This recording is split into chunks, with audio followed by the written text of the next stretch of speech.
Private పరం చేసే కుట్ర జరుగుతోందని అన్నారు మాజీ మంత్రి బీఆర్ఎస్ నేత హరీష్ రావు. ప్రభుత్వం ట్రాన్స్కో, జెన్కోకు డబ్బులు ఇవ్వకపోవడంతో ఆ సంస్థలు సింగరేణికి డబ్బులు ఇవ్వడం లేదన్నారు.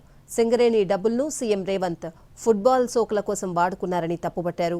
మెస్సీతో ఫుట్బాల్ ఆడేందుకు సింగరేణి కార్మికుల పొట్ట కొట్టాలా అని ప్రశ్నించారు.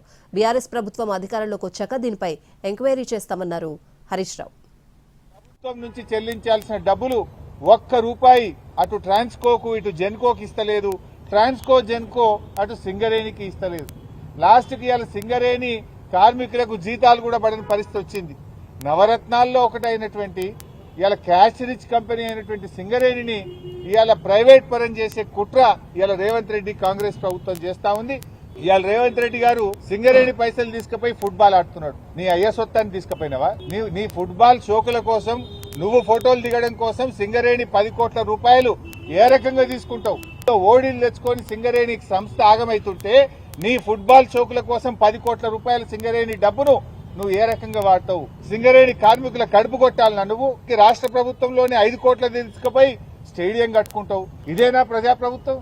ఏ రకంగా దుర్వినియోగం చేస్తావని చెప్పి నేను రేవంత్ రెడ్డిని అడుగుతా ఉన్నా. రేపు బీఆర్ఎస్ వచ్చినాక ఈ ఫుట్బాల్ మ్యాచ్ల మీద, ఈ ఫుట్బాల్ మీద పెట్టిన 110 కోట్ల మీద రేపు ఎంక్వైరీ వేస్తాం.